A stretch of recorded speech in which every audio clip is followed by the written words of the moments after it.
Welcome to everyone who are listening and watching our live stream today. We are grateful for those who have been following our live stream and videos. And for those of you who are listening and watching, please support us by liking and subscribing. And please don't forget to hit the notification bell so you won't miss any of our video or our live stream messages. Also, feel free to share it to others so together we can spread the good news to all the people of the world. Let us all together go and preach the gospel and let the whole world know about Christ. Last week, we talked about Jesus calling his first disciples. And today, our text deals with a conversation Christ had with his disciples concerning the work that they have been called to do. And in the preceding verses, he has given instruction for their present ministry, much like the charge that he gave to the 70 in Luke chapter 10. However, it is apparent that Jesus has shifted his focus from a present work to things that will come in the future. And these verses can be viewed in three different ways. First, he speaks a personal word to the disciples that they are to be the voice of the gospel and will need to be prepared to carry out the work of Christ after his ascension. So the first one is personal. The second one, he speaks a prophetic word that will be fulfilled during the tribulation. And the words of verse 22 of our text today are repeated in the Olivet Discourse in the book of Matthew, chapter 24, clearly speaking of the end times. We spend much time in Revelation and discovered the adversity believers will encounter in that day. So, first is personal, second is prophetic, and the third one, also Jesus speaks a practical word for all believers. So, these words had application for the disciples, and they certainly have application for those who will serve Christ in the tribulation. But there's also application for us today. So we need to closely examine the words of Christ found here and apply these great truths to our lives. And it is the practical application that I am interested today. So follow along as I read from the book of Matthew, chapter 10, starting from verse 16, and let us glean what lessons can we learn from it. I'm reading from the book of Matthew, chapter 10, starting from verse 16. It says there, I am sending you out like sheep among wolves. Therefore, be as shrewd as snakes and as innocent as doves. Be on your guard. You will be handed over to the local councils and be flogged in the synagogues. On my account, you will be brought before governors and kings as witnesses to them and to the Gentiles. But when they arrest you, do not worry about what to say or how to say it. At that time, you will be given what to say. For it will not be you speaking, but the Spirit of your Father is speaking through you. Brother will betray brother to death, and a father his child. Children will rebel against their parents and have them put to death. You will be hated by everyone because of me, but the one who stands firm to the end will be saved. Blessed be the reading of God's words.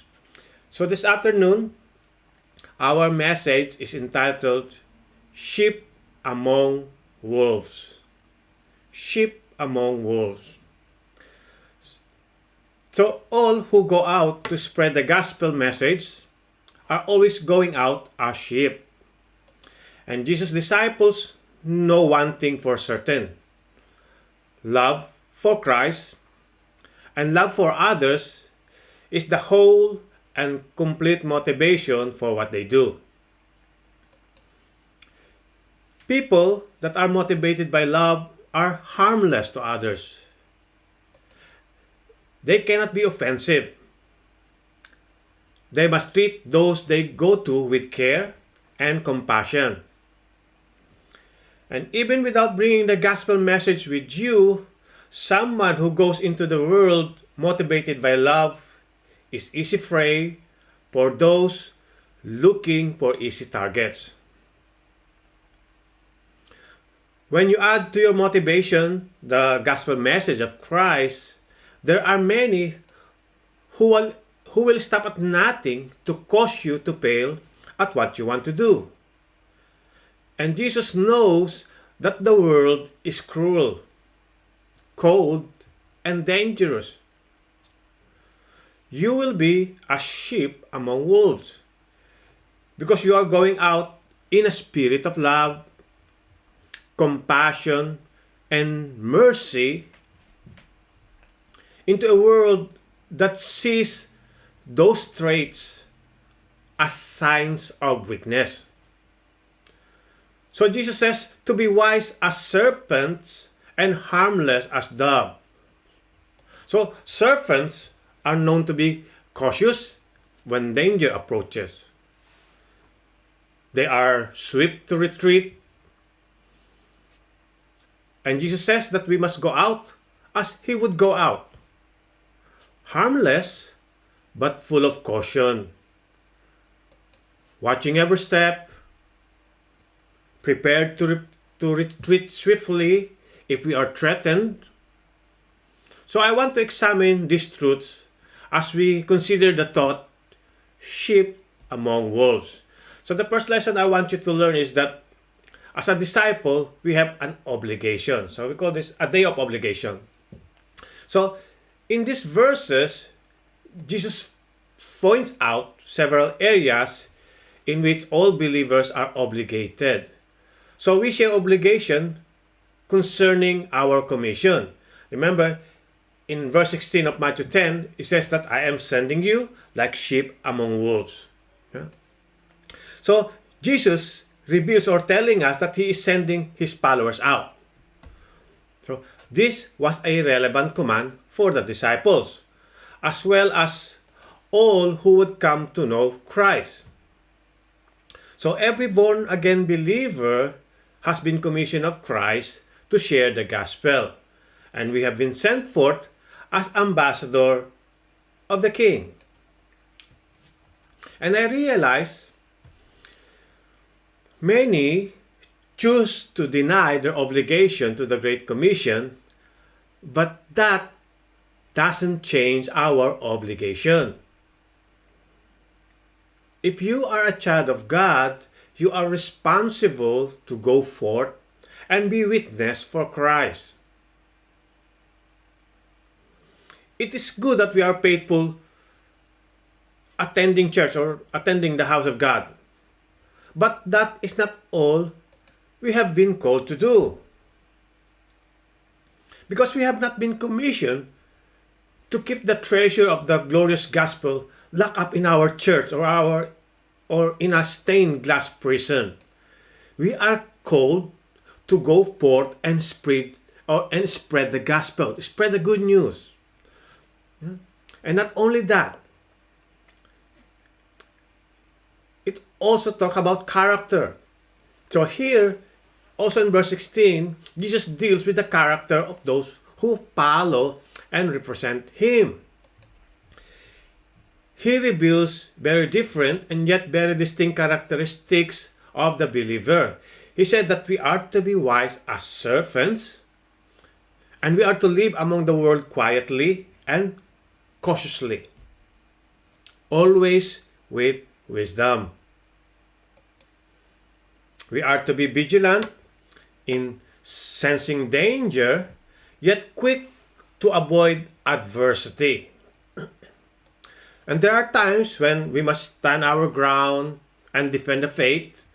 But on the other hand, we must not cast our pearls before the swine, engaging in fruitless arguments or conflict that will only bring harm and reproach to the cause of Christ. We need a holy boldness to stand, tempered with wisdom, to keep silent or plea when necessary.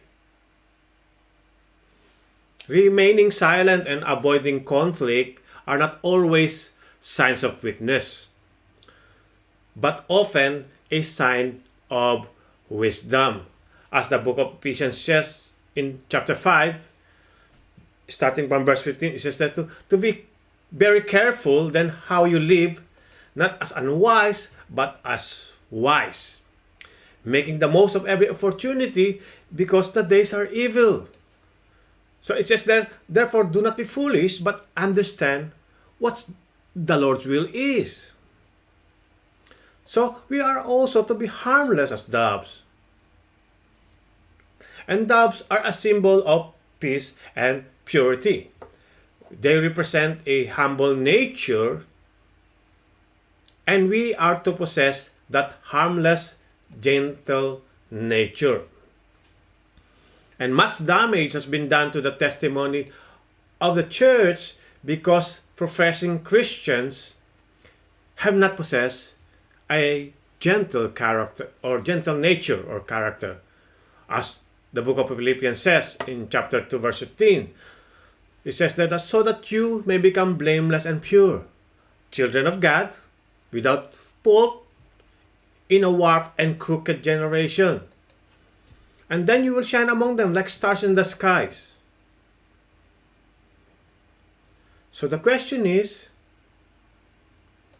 how does this world view us?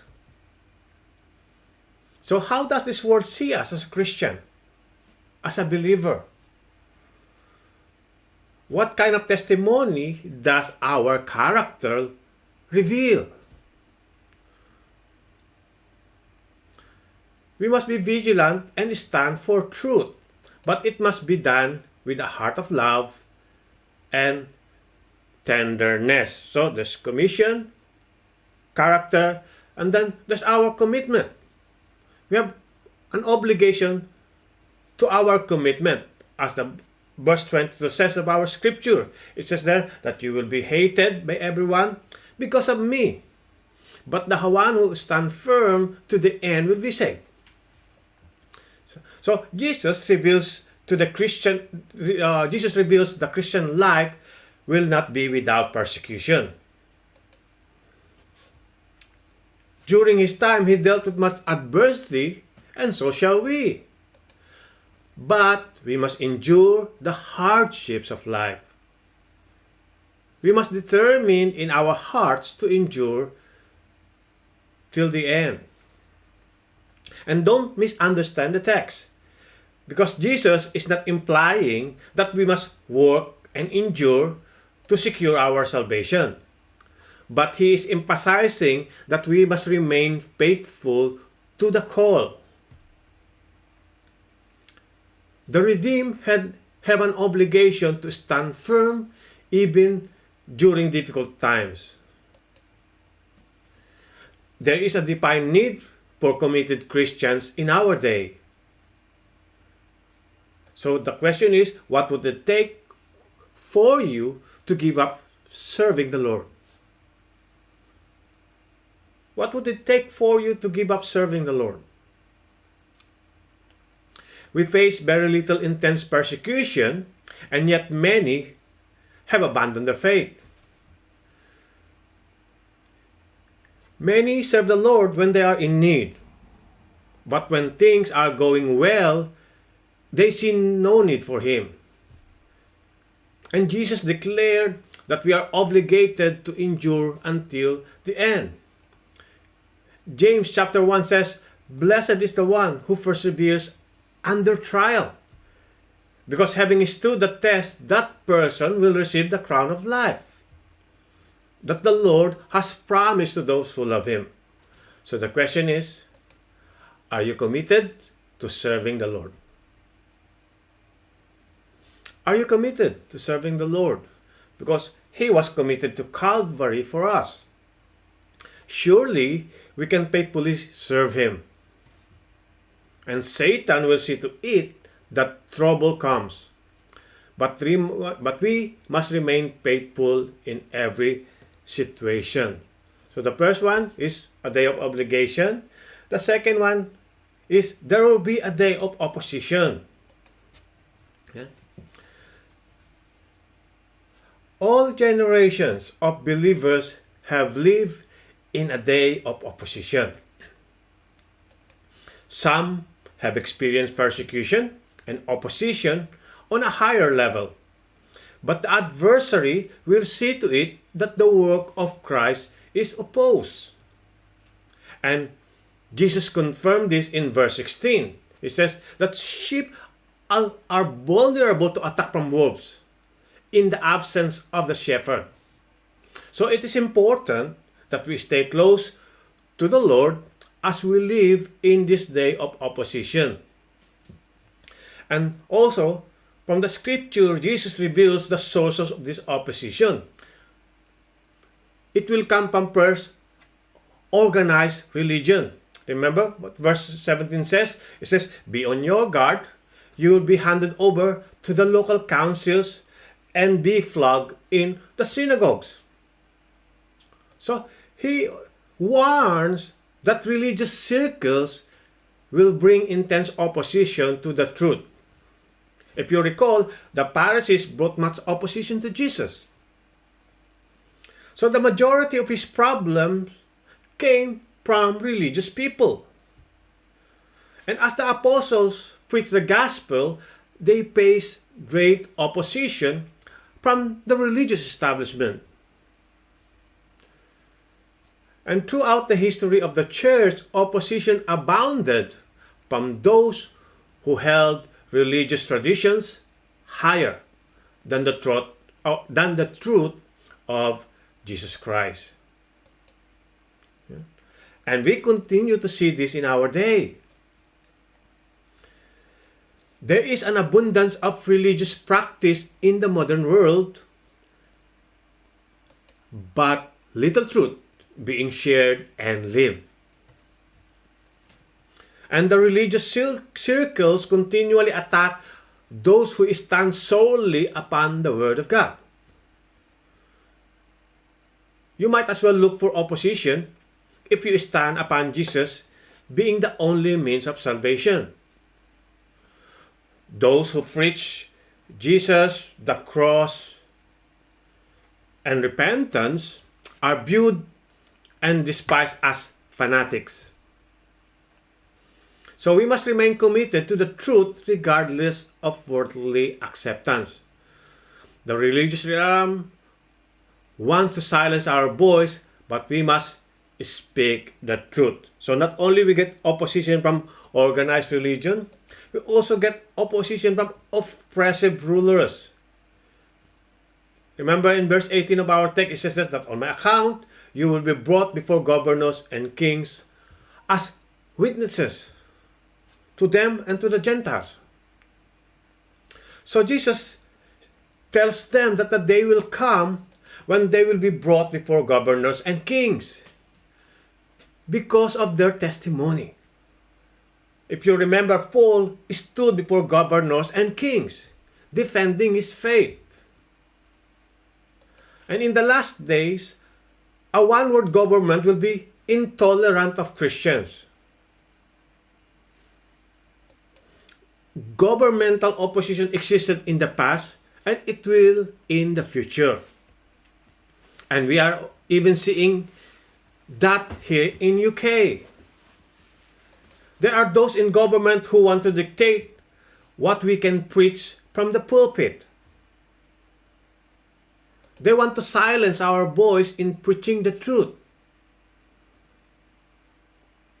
Let me remind you, There are those who want to make it illegal for pastors to preach against sins like homosexuality, adultery, and promiscuity. You have to remember that this nation was founded upon Christian principles.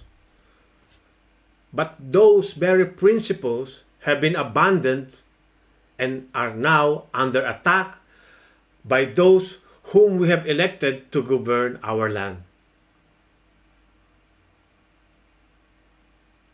UK and our government are becoming less and less tolerant of true believers.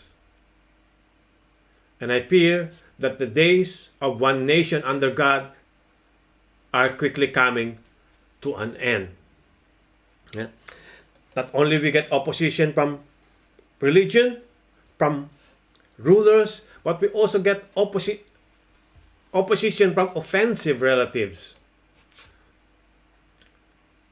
Verse 21 of our text says, brother will betray brother, children will rebel against parents, and then you will be hated by everyone because of me. And then the Lord said, but the one who stands firm to the end will be saved. So Jesus also warned them of their own families turning from them because of their devotion to the Lord. And this will reach new height in the tribulation. But many have been rejected by their own families for serving the Lord. And no doubt, there are some who have been shunned by close family because they have stood on their faith in Christ. And I was blessed to be raised in a Christian home. But I have met people whose family could not accept the fact that they have been saved and no longer desired the ways of the world. And some were raised in religious homes that denied the truth of the gospel. Upon salvation, they were rejected because they had received the truth and abandoned the lie. The fact is, this world will not accept us because of our stand for Christ. And often, we are rejected by family or close friends. Those who are not saved have little tolerance for the Lord. You may suffer opposition from those close to you. Just look into Jesus and serve Him, because He too was rejected of His own. Yeah? So we have obligation, we have opposition, and the third is, as disciple, we have the opportunity, a day of opportunity. So we are living in a difficult days, but they are also very exciting days. And I have decided to live my life in light of my hope and assurance in Christ. There may be suffering, but I am assured of a better home. And what a privilege it is to be a Christian. And I want to look at the opportunities that we have as a believer. We will discover that it is an opportunity for us to serve the Lord. Again, as the scripture says in verse 16, that I am sending you like sheep among wolves. So, we have received a divine call from our Lord. So, He is the one who purchased my redemption. He bore my sin and secured my salvation. It is because of Christ that I have hope in this life. And living for Him will have its share of difficulty. But we have the honor and privilege to serve the Lord. The trials that I endure are nothing compared to what He suffered for me. And I do not view my Christian service as a burden, but rather a blessing.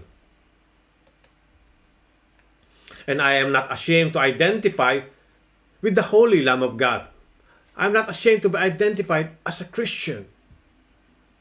And I want to do all I can to be of service to my Lord. So Jesus has called upon us to serve Him. And what an honor to have the opportunity to serve the King. Yeah? So it's an opportunity to serve the Lord. It's also an opportunity to share.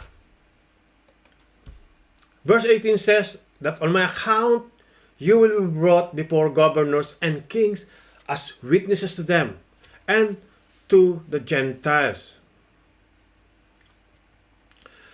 The persecutions we face not only build our faith, they also provide opportunities to be a witness for Christ.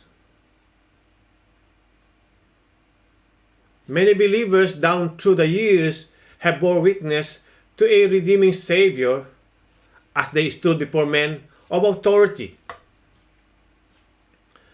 We have received the gospel of Christ, we are saved and headed towards heaven, and living for the Lord allow us the opportunity to share what Christ has done for us. He still has the power to save today. And there are countless souls who have never trusted in the Lord. So we need to do all we can to reach them before it is eternally too late.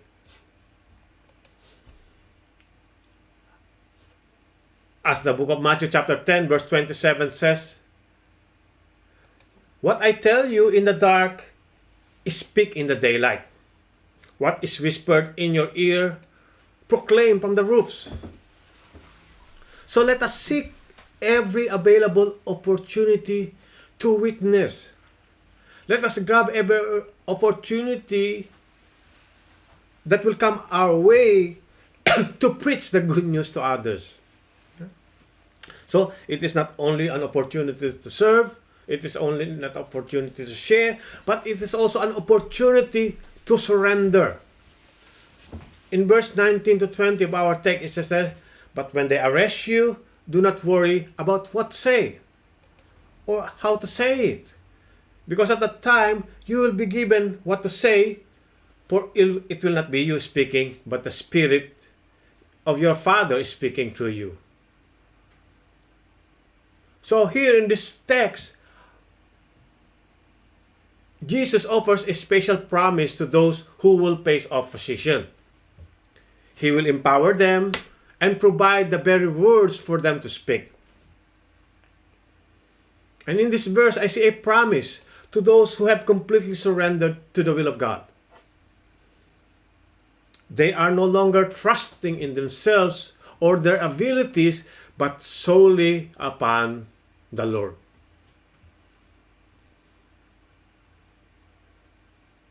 I don't invite opposition, and I certainly don't enjoy it, but we are living in an exciting time. As the days become more difficult, we must learn to trust in the Lord more than we ever have. This life will continue to bring greater hardships, but we have the promise of divine intervention. And I want to be close enough and submissive enough to find the Lord's help for every need. We have the glorious opportunity to submit our lives to the Lord and draw strength from His mighty power. And you will never make it in this world without the Lord's help. We are in a day where we need to submit ourselves and fully surrender our lives to the Lord. And clearly, much of what Jesus spoke in this passage is yet to come. But we are living in days like we have never seen before. That even in the midst of pain, of suffering, we see God refining us. We are called to endure knowing that our hope in Christ will not put us to shame. These are days of obligation to serve, even in the face of opposition. But they are also days of opportunity. And I trust you are aware of the day and desire to make the best of them.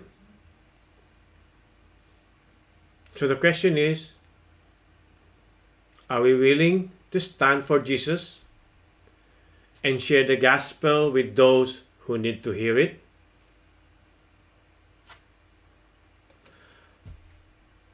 Are we committed to continuing in the faith, although many are not?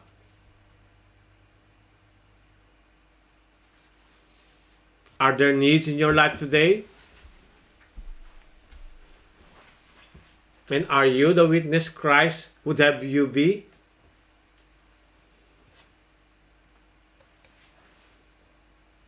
It is impossible to serve Christ apart from a personal relationship with Him, which is available only through salvation in Him.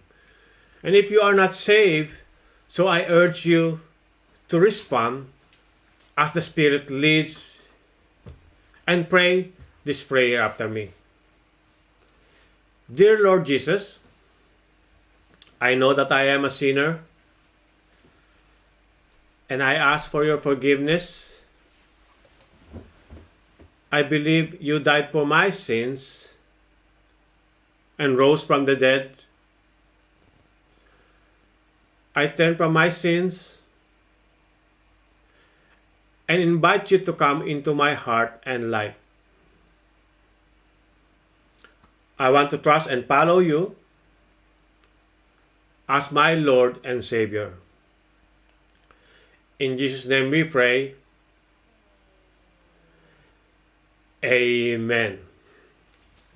So if you pray that prayer, my encouragement and challenge to you is to find a full gospel church near you and let them help you to grow and walk with Christ.